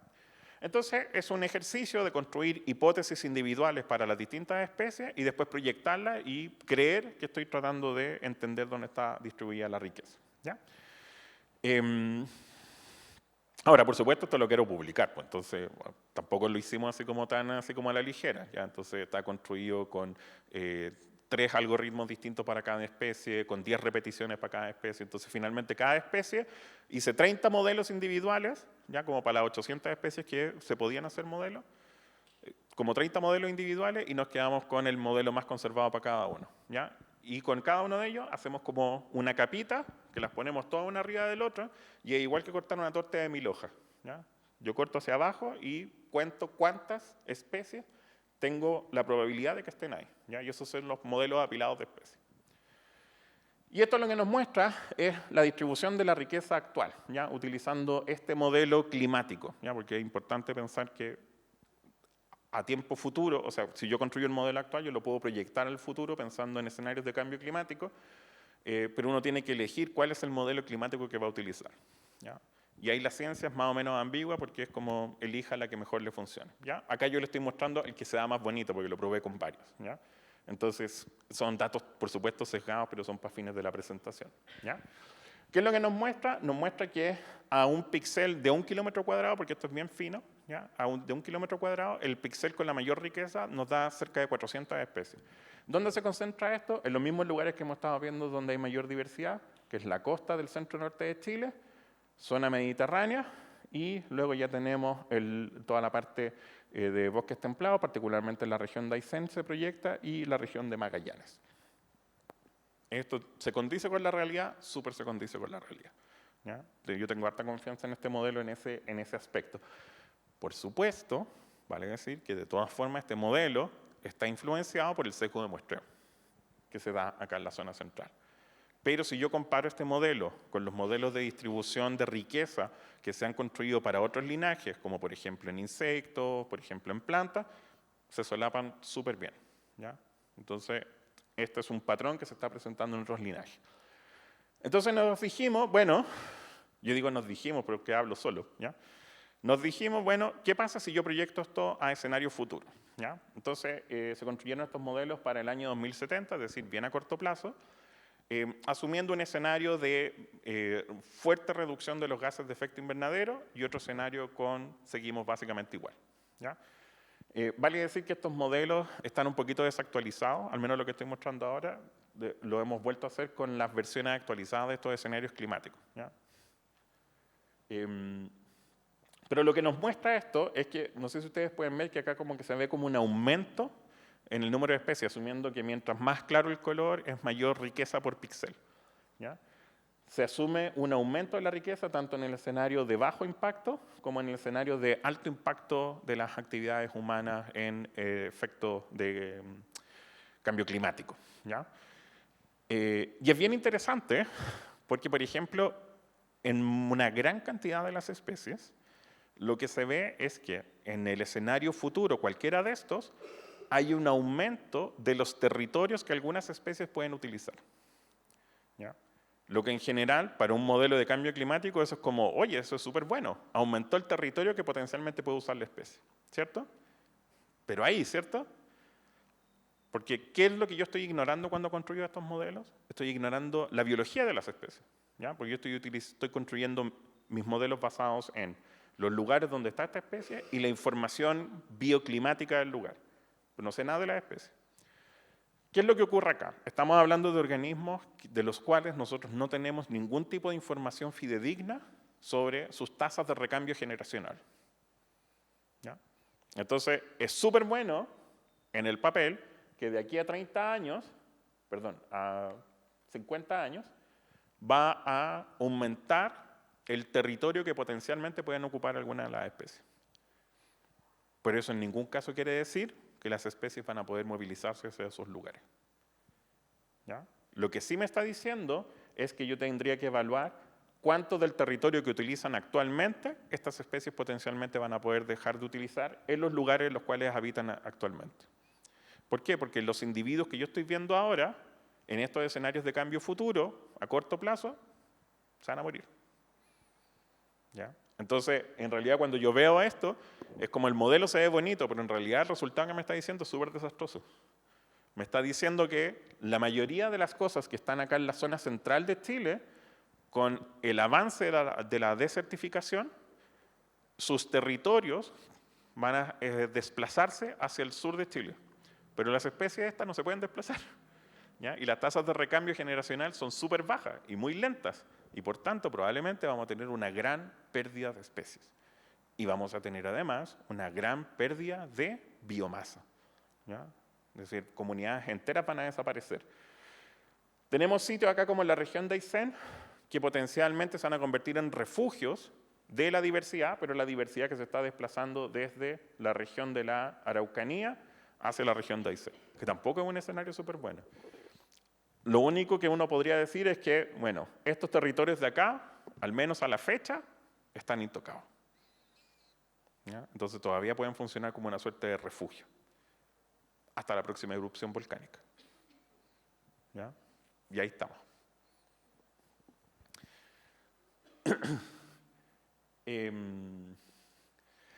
Hay otros artefactos, ¿ya?, que son resultados que se dan producto del ejercicio matemático, ¿ya?, que son difíciles de explicar basados en la biología de los grupos que estamos analizando, que es este aumento de la riqueza que se observa acá en el norte de Chile, ¿ya? Eso es un artefacto producto de la información climática que hay. ¿Y eso por qué? Porque para el tiempo futuro se asume que acá van a haber zonas donde va a haber mayor precipitación, ¿ya?, con variaciones también en la temperatura. Pero eso hay que entenderlo claramente, qué quiere decir en términos biofísicos acá, ¿ya? Lo que nos está diciendo acá es que va a haber un mayor input de agua, pero con el input de agua que nosotros estamos viendo en los últimos años con los inviernos bolivianos. ¿ya? Con estos grandes periodos de fuertes lluvias torrenciales durante el verano, ¿ya? Que arrasan todo hacia abajo, ¿ya? Eso es lo que está proyectando, ¿ya? Entonces, hay otra medida de la disponibilidad de agua que es un poquito más efectiva, que no está considerada en estos modelos todavía, que es la presión de evaporación de agua, ¿ya? El VPD, que es la cantidad de agua que pueden evaporar los organismos mientras sigan siendo funcionales, particularmente organismos fotosintetizadores, ¿ya? Que eso es algo nuevo que estamos tratando de incorporar acá. ¿Qué es lo que vemos nosotros en términos de coeficiente de variación? ¿Ya? Tenemos una pérdida de hasta 62 especies por píxel, ¿ya? Con una mínima, por supuesto, de pérdida de ninguna especie por píxel. Pero acá nosotros tenemos que en la gran mayoría de los píxeles que representan todo este territorio chileno vamos a tener la reducción de al menos algunas especies, ¿ya? Asumiendo también un desplazamiento. ¿Qué implica eso? Van a cambiar las especies que están en los lugares que estamos viendo ahora, ¿ya? En el tiempo futuro, ¿ya? Lugares donde se proyecta ganancia de especies, lugares donde se proyecta pérdida de especies y el coeficiente de recambio, ¿ya? Básicamente todo lo que esto nos muestra es que los sitios potenciales que van a poder utilizar las especies se van a empezar a desplazar hacia el sur. Más las especies no necesariamente se van a desplazar al sur. Así que un escenario bien negativo, ¿ya? El siguiente paso, por supuesto, también ahora es entender, porque yo les mostré cómo se distribuye esta riqueza en relación a las unidades macroclimáticas, es pensar cómo se distribuye esta riqueza en sus términos propios, ¿ya? Es decir, ¿qué unidades biogeográficas macro yo podría establecer para decir este ambiente lo voy a caracterizar como el clima templado de los líquenes, ¿ya? Y para eso se pueden utilizar distintas herramientas y una que seleccioné para el ejercicio que les voy a mostrar ahora es lo que se llaman los modelos generalizados de disimilitud, ¿ya? Que se han utilizado recientemente donde yo utilizo también información de variables ambientales dada la presencia de mis especies en ciertos sitios y proyecto en qué punto ya se produce el quiebre en las composiciones de especies, ¿ya? Hasta acá tengo ciertos conjuntos de especies, acá tengo otro conjunto de especies y voy a poner mi límite acá, ¿ya? Que es básicamente pensar dónde yo pongo el límite entre lo mediterráneo y lo templado, por ejemplo, ¿ya? En términos biogeográficos nosotros vemos los mapas, no nos molesta, pero hay algún punto donde esa línea infinitesimal se cruza, ¿ya? Entonces la idea de este ejercicio es tratar de hacer esa reconstrucción, ¿ya? Y lo que llegamos es que, dado variables que son informativas como la altitud, Bio14, que es una medida que está asociada a las precipitaciones, ¿ya? Este es el GPP, que es una medida de la fotosíntesis neta que está ocurriendo en ese lugar, ¿ya? Asumiendo que la presencia de líquenes y la composición de especies también está determinada por la vegetación que hay en el lugar y la presión de vapor, ¿ya? El déficit de presión de vapor, es decir, cuánta agua se está perdiendo por evapotranspiración en ese lugar. Asumiendo que los lugares donde yo tengo bajo input de agua y mucha pérdida de agua son lugares que son más bien inhóspitos para la presencia de organismos que no son capaces de controlar su propio contenido hídrico interno como los líquenes. Pero en sitios donde tengo alta disponibilidad de agua y alta evaporación, probablemente yo voy a tener mayor presencia de estas especies porque son ambientes que son más o menos estables. Considerando estas variables y dividiendo mis registros en 4 clústeres, que es lo que me muestra esto, en 5 clústeres, me genera esta figura, donde yo tengo que Bio14 me entrega, es un predictor de la distancia ecológica entre estas condiciones, que es bastante informativo, seguido por la presión de vapor, la distancia geográfica, la altitud y finalmente ¿cuál me falta acá? Hay uno extra. 1, 2, 3, 4, 5. El GPP, perdón, el GPP, que es la productividad neta en términos fotosintéticos. Este modelo está explicando cerca del 42% de la variación en la información que yo le estoy otorgando. Y eso me está diciendo que mi modelo, yo confío súper bien porque en la literatura hay varios trabajos que han utilizado esta estrategia y que con modelos que explican como el 30%, las publicaciones han salido sin ningún problema. Así que todos confiamos de que eso está súper bien. De nuevo, esta es una hipótesis, ¿ya? Todas son hipótesis. Ninguno de estos es verdad. ¿Por qué? Porque acá yo estoy generando un mapa que me genera una línea imaginaria que pasa por acá y yo la cruzo y se supone que cambió mi ambiente. ¿Ya? Y eso en la naturaleza nosotros sabemos que no ocurre, ¿ya? A menos que exista una barrera geográfica bien definida. ¿Ya? Pero lo interesante de esto es que genera 5 grandes ecorregiones, ¿ya? Basadas en la composición de especies y basadas en las variables que utilizamos para construir esta composición. Primero tenemos el desierto andino, tenemos todo este gran elemento que lo está considerando como algo más bien mediterráneo, ¿ya? Entonces, se condice con lo que podemos observar por ejemplo, la zonación macroclimática que se ha hecho con plantas, como la de Lübeck y Plisco, pero esta parte es problemática, ¿ya? Y eso de nuevo guarda relación con quizás las variables que se están utilizando. ¿Por qué? Porque si hay algún tipo de diversidad que está acá en la costa, se va a mantener en la costa porque acá rápidamente desaparece el último. Acá me está diciendo que básicamente la frontera está a la altura de Putre con Zapagüira, que eso estamos hablando como de 3.600 metros. Entonces, de nivel del mar a 3.600 metros, no necesariamente es lo mismo, ¿ya? Entonces, ahí hay un artefacto que todavía se tiene que trabajar en más detalle. Curiosamente, sí me presenta parte de esta zona de transición mediterránea templada más o menos bien definida, ¿ya? Eso funciona. Me presenta un elemento de características templadas hiperoceánicas, es decir, con un fuerte input de agua que está súper bien definida, está bien clarificada, coincidente con otras reproducciones de la distribución de los ambientes, así que confiamos en eso. Y un ambiente que en distintas literaturas se ha hablado como antiboreal o magallánico, etcétera, donde estamos hablando de un ambiente de características más bien estepáricas, ¿ya? Dependiendo de la flexibilidad del ejercicio, también lo hemos dividido en 12 ecorregiones, que funciona no tanto mejor, pero la gracia es que si yo los comparo con los bioclimas propuestos por Lübeck y Pliskov o con las ecorregiones de la WWC, resulta que estas condiciones ambientales que yo estoy observando acá, ¿ya? Si bien yo percibo que existen ciertos problemas que están dados por el análisis matemático, son bien coincidentes con lo que me están presentando otras caracterizaciones y otras subdivisiones biogeográficas del territorio nacional, ¿ya? Lo que me pone bien contento porque quiere decir que el muestreo funciona, que es informativo, que nos va a permitir tomar algunas decisiones, ¿ya? En términos de cómo nosotros vamos a entender la conservación de este componente ambiental, más allá de la conservación de alguna unidad o algún organismo o linaje en específico, ¿ya?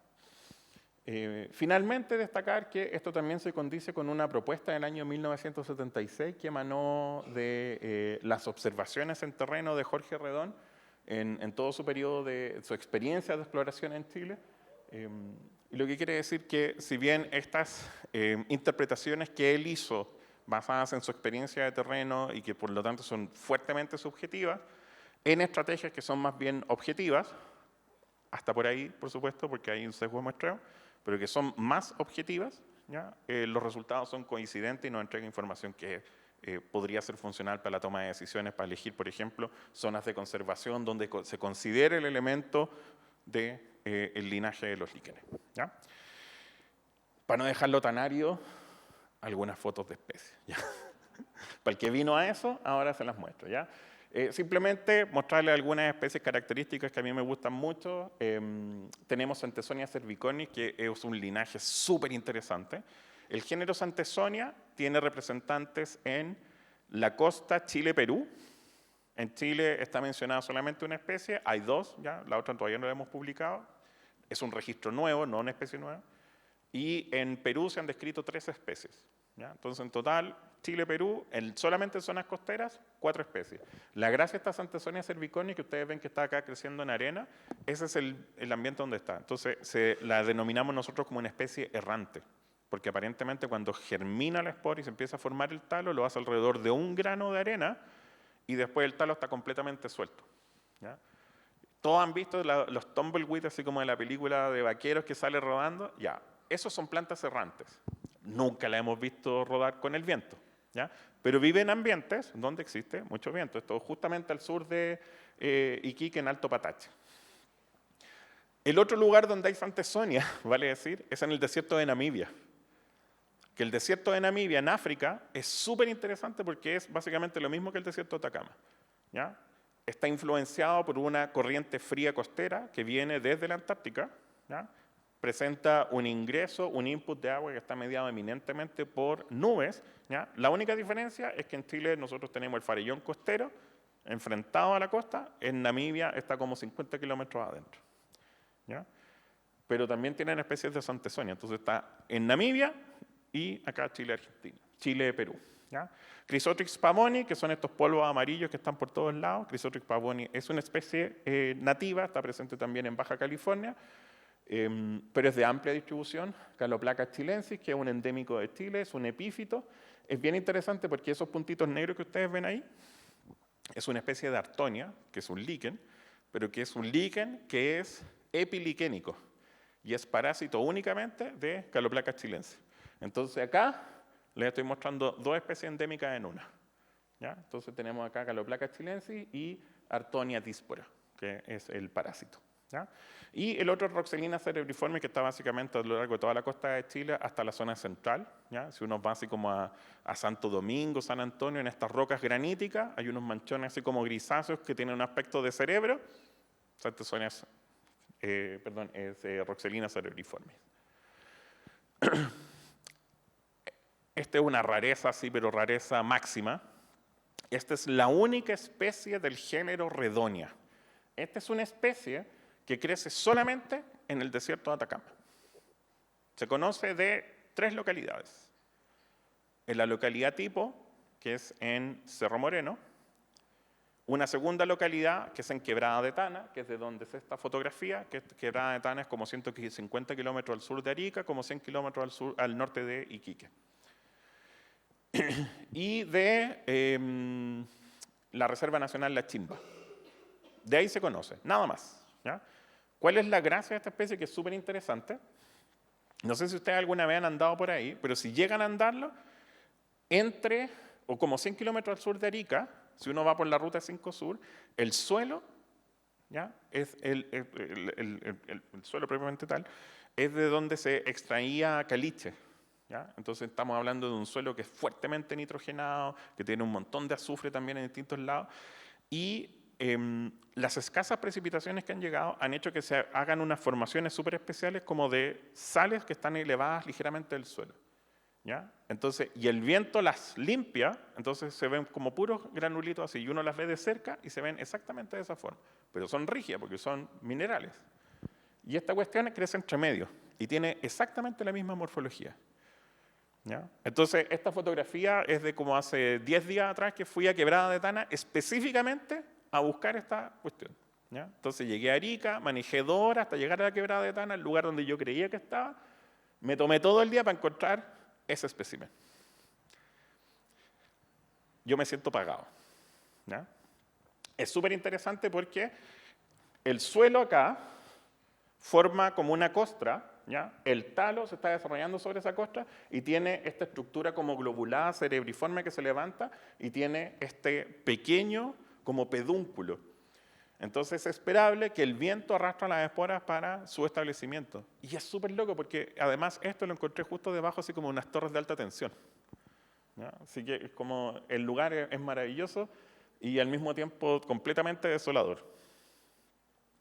En la zona central, cosas que son comunes de encontrar son Acarospora congregata, ¿ya? Que tienen esta coloración verde limón en casi toda la piedra acá en la zona central a distintas alturas, junto con Teuboatia altoandina, que nosotros la podemos encontrar ya sobre los 2000 metros sobre el nivel del mar, ¿ya? Entonces uno va a Cajón del Maipo y esta cuestión son estas manchas como coloradas grisáceas que están en todas las rocas, casi todo es Teuboatia altoandina, presente en Chile y Argentina. Melanoalea soferoa es una especie súper interesante porque la conocemos principalmente de los alrededores de Colina, en todo el valle de Chacabuco, acá al norte de Santiago. Es epífito en Quillay, es epífito en Peumo, ¿ya? Entonces le gustan esos árboles, pero son los únicos lugares en Chile donde la vamos a encontrar. El otro lugar donde está es en Nueva Zelanda, ¿ya? La misma especie, en condiciones muy parecidas también como de árboles más o menos perennes. Y Protoparmeliopsis muralis, que también es una especie que vamos a considerar más bien antropogénica. Esta es una maleza, ya está en todos lados. Una especie muy particular que está presente solamente en Chile es esta Xanthopeltis rupícola, que es la única especie del género Xanthopeltis. Es endémico de Chile. Está presente desde el sur de la región de Coquimbo hasta el norte de la región de O'Higgins, en la cordillera de los Andes y la cordillera de la costa, desde los 600 hasta como los 2.500 metros. Es súper especial porque esta es una especie que aparentemente está adaptada para vivir en condiciones de alta deposición de nieve. Por eso tiene este aspecto como de paragüita, que tiene un único punto de fijación al centro. ¿Ya? Entonces, la historia de aparición de esta especie habla también de la historia glacial de los valles de la zona central. ¿Ya? Entonces, parece que esa adaptación viene de ahí. Xanthopeltis de una familia que se llama Teloschistaceae, que se caracterizan porque todos tienen esta coloración rojiza, como la caloplaca que les mostré recién. Uy, se ve apenas. Bueno, se ve apenas, pero acá los quería sorprender porque esta es otra especie de otra familia, de otro orden, que básicamente tiene la misma morfología. Esta es Xanthoparmelia peltata, ¿ya? Que también tiene un pedúnculo central y tiene este aspecto como de paraguas. Lo interesante es que esta especie está descrita para colectas que se hicieron en la provincia del Neuquén, en Argentina. Está presente también en Tierra del Fuego, que no está descrito en ninguna publicación, que son registros que tenemos nosotros. Esta foto es de Río Clarillo. ¿Ya? Y eso es súper interesante porque no se da solamente en líquenes, sino que se da mucho en linajes, que tenemos una distribución que es súper austral y sigue en la cordillera de los Andes, en las zonas altas. Ahora, esto igual tampoco es tan alto, pero está ahí. Y es súper interesante además que tenemos una convergencia morfológica con este Xanthopeltis, que son básicamente iguales, no solamente que uno es de una familia y otro de otra familia. Ya en el sur de Chile tenemos ya cosas que son más masivas en morfología, que tienen más biomasa, que son más llamativas, y algunas cosas interesantes son como Cora hatzwardiana, ya les mostré de Helia gallana, Pseudocephalaria divulsa, que es muy característica porque tiene como estas hendiduras con estos talos que son aceitados, pero estamos hablando que es una cuestión que puede tener como 50 centímetros de diámetro. ¿Ya? Yo les decía que los líquenes en general tienen como tasas de crecimiento que son más o menos lentas. ¿Ya? Ya, en bosques templados al sur de Chile eso como que no se da mucho. ¿Ya? Hemos medido crecimiento en algunas de ellas con un seguimiento que ha sido defectuoso, así que no es algo que podamos como presentar más públicamente, pero hemos evidenciado crecimientos que son de hasta 1 centímetro anual, ¿ya? Lo que es masivo para este grupo de organismos. Y les quería mostrar esta fotografía simplemente porque me gusta, esta Pseudocephalaria scabrosa. Es bien interesante porque eso amarillo que ustedes ven ahí es la médula que está formada solamente por células del hongo y en esa orilla, en esta capita como más grisácea que ustedes ven, debajo de esa capa están las células de las algas. ¿Ya? Entonces este está deshidratado, por eso tiene esa coloración grisácea. Pero si yo lo humedeciera, está asociado a cianobacterias y tomaría una coloración como tornasolada. ¿Ya? Es súper, súper, súper interesante. Y en los bosques templados del sur de Chile también nos pasa que como tenemos muchas plantas que tienen hojas perennes, ¿ya? Es decir, que no pierden estas hojas durante el periodo desfavorable, tenemos una masiva presencia de lo que vamos a denominar como líquenes epífilos, ¿ya? Que líquenes que se desarrollan directamente sobre estas hojas cubriéndolas a veces en su totalidad. ¿Ya? Y acá dos representantes del mismo género, completamente distintas, a mi ojo por supuesto. ¿Ya? Esta es Panaria sphinctina y Panaria pulveracea, que ustedes pueden ver que tiene como esos granulitos que están asociados a la dispersión. Tenemos algunos epífilos que son específicos. Este es el caso de Strigula wanda, en honor a Wanda Quilot. ¿Ya? Estamos hablando que ese talo, ¿ya? Tiene un diámetro como de 2 milímetros. ¿Ya? Entonces crecen específicamente sobre hojas. Lo mismo acá estas felaneras, ¿ya? Que estos están arriba de la hoja de un canelo.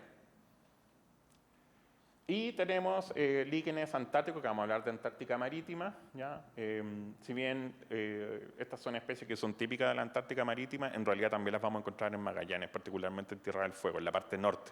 Ya la parte sur de Tierra del Fuego es más boscosa, ¿ya? Pero tenemos cosas como estos conglomerados que forman carpetas en el suelo, donde acá quiero destacar principalmente este Phaerophorus globosus, está esta cosa acintada de color gris que se llama Imantormia lugubris, que en islas subantárticas derechamente forma como césped, ¿ya? De lo densa que es. Lo mismo con Usnea arontiacoatra. Y esto que está acá, esto es una roca que tiene como 3 metros de diámetro, donde tiene un enorme talo de una especie crustosa que se llama Haematoma eritroma, que es una especie que es endémica, no, es nativa de la Antártica y también la podemos encontrar en la parte sur de Chile, Tierra del Fuego, etcétera, etcétera. Y solamente cerrar con este que es una Austroplaca hookeri, que es una especie que está presente tanto en la Antártica como en el cono sur de Sudamérica, en las partes costeras. Me encanta esta especie, es súper bonita, muy llamativa, y que también nos llama un poquitito la atención, o siempre me llama la atención como la convergencia morfológica con cosas que nosotros vamos a encontrar en otras partes del mundo, porque esta es como la morfología típica de Caloplaca, y hay iguales a esta en todas partes del mundo, pero incluso corresponden a géneros diferentes en algunos casos, ¿ya? Y bueno, agradecerles la atención, me pasé, no me pasé tanto. Pero bueno, agradecerle por supuesto a los herbarios y los curadores que me han dejado minar sus datos, a todas las fuentes de financiamiento, por supuesto, y a ustedes por venir y escucharme, y no sé si tienen consultas, preguntas. Estamos pasaditos un poquitito de la hora, pero yo creo que podemos tener algunas preguntas.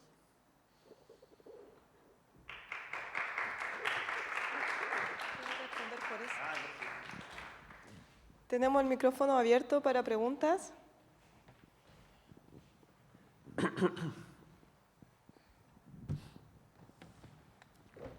Estamos en eclipse. Bueno, primero que nada, agradecerte la charla. Yo de líquenes no sabía nada, ahora me voy con un poquito más de sabiduría. Una pregunta tal vez un poquito taxonómica. ¿Cómo lo hacemos entonces para identificar líquenes? Porque tienen 2, 3, 4 componentes. ¿Hay que identificarlos cada uno de esos? ¿Cómo se llega al nombre?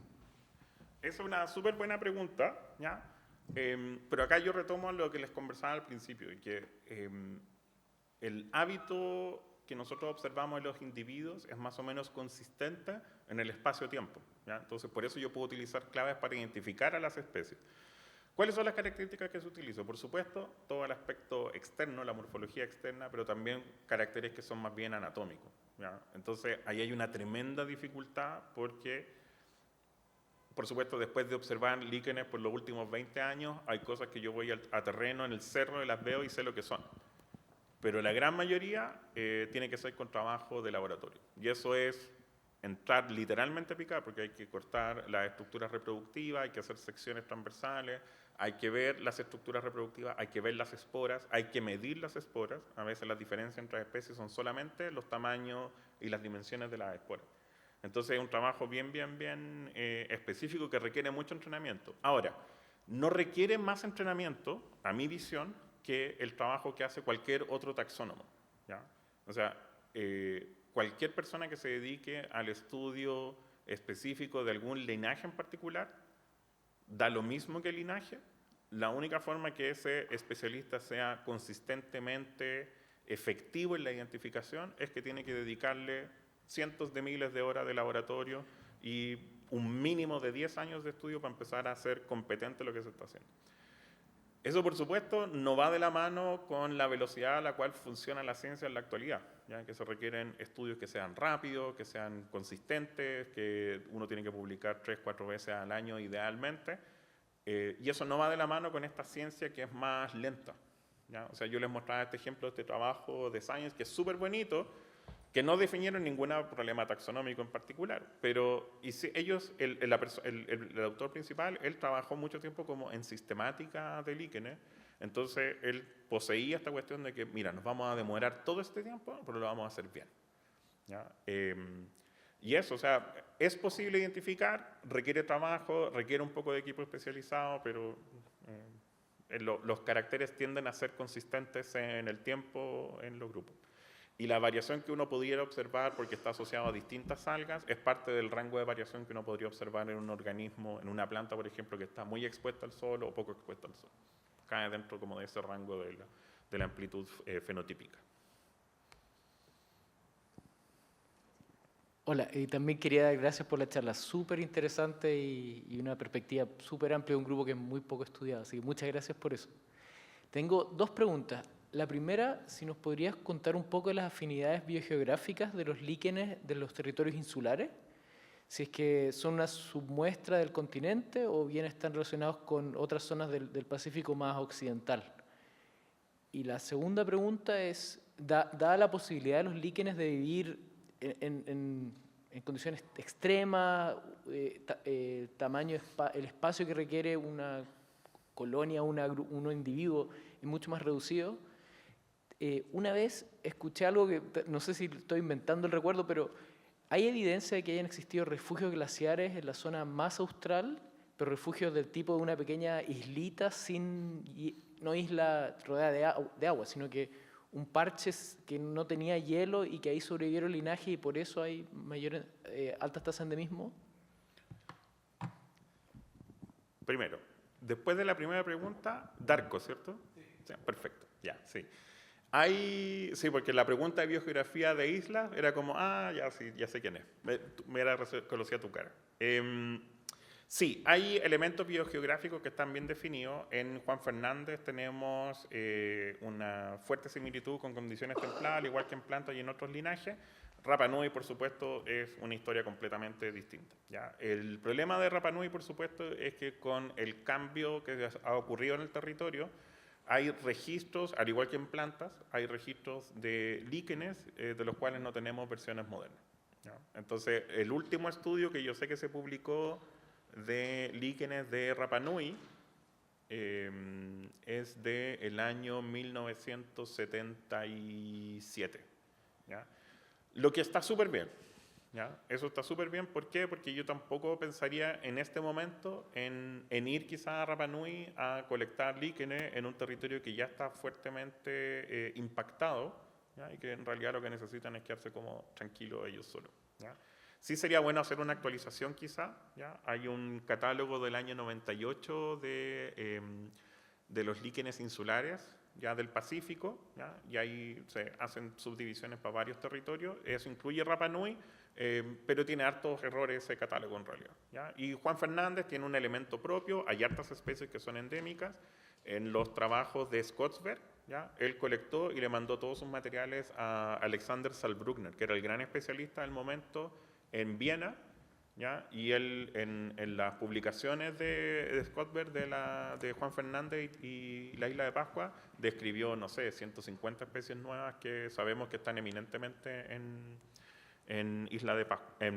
Juan Fernández, en las distintas islas. Y sobre la segunda pregunta es absolutamente sí, ¿ya? Los líquenes son así, para decirlo coloquialmente, son súper carne de perro, ¿ya? Yo lo más extremo que he estado en mi vida es que con el Instituto Antártico Chileno fuimos a un territorio que se llama Glaciar Unión, que está a los 80 grados sur, en la cordillera transantártica, ¿ya? Lo único que hay ahí es hielo y algunas rocas que están despejadas que son nunataks. En esos nunataks, lo único macroscópico que era observable orgánico eran líquenes, ¿ya? Y era súper interesante porque en ese terreno yo andaba con glaciólogos que estaban haciendo hoyo en el hielo, instalando equipos así todo el día en el cerro, y andaba con un montón de colegas que eran microbiólogos, ¿ya? Entonces no es por desmerecerlos, pero yo estaba todo el día ahí con mi martillo rompiendo piedra y ellos sacaban un tubito, estoy listo, me puedo devolver, ¿ya? Porque no hay nada más que sea macroscópico. Entonces, si en las transantárticas, que estamos hablando que es un territorio que lleva tanto tiempo bajo estas condiciones climáticas, hay evidencias que apuntan a que eso potencialmente ocurrió también en el sur de Chile. Ocurrió también en la zona central de Chile, ¿ya? Tenemos evidencia tanto en líquenes como también en otros linajes, en lagartos y qué sé yo, que hicieron este ejercicio de subirse a las puntas de los cerros y después volvieron a bajar y ahí hubo un recambio de localidades en las que se movieron. En el caso de Santopelta y Rupícola, de hecho es así. Ese es un artículo que está ahí listo para mandarse, donde hicimos el modelamiento con los registros modernos, proyectado al pasado, a ver cuál era potencialmente esta condición.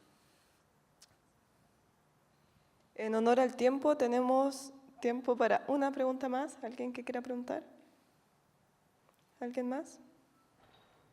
¿No? Ya. Profesor, muchas gracias por su charla. Gracias por la invitación. En realidad nos mostró una dimensión hermosa y desconocida, súper apasionante, y que me imagino que tiene muchas aplicaciones que todavía son inimaginables. Por ejemplo, los componentes liquénicos que liberan los líquenes. Y bueno, mucho por estudiar y por aprender. Así que muchas gracias por su charla. A ustedes muchas gracias por venir. Los dejamos invitados también para la próxima semana. Vamos a tener una interesante charla acerca de bioindicadores desde el área de la agroecología. Y también invitarlos a un taller. No sé si nos siguen en redes sociales, en Instagram. Tenemos un taller de propagación de flora nativa para monitores escolares. Así que, si es que no nos siguen, Jardín Botánico Pedagógico _UNCE, para que se vayan enterando de todas las actividades que estamos haciendo, que ahora en septiembre florecen como la primavera. Eso, muchas gracias.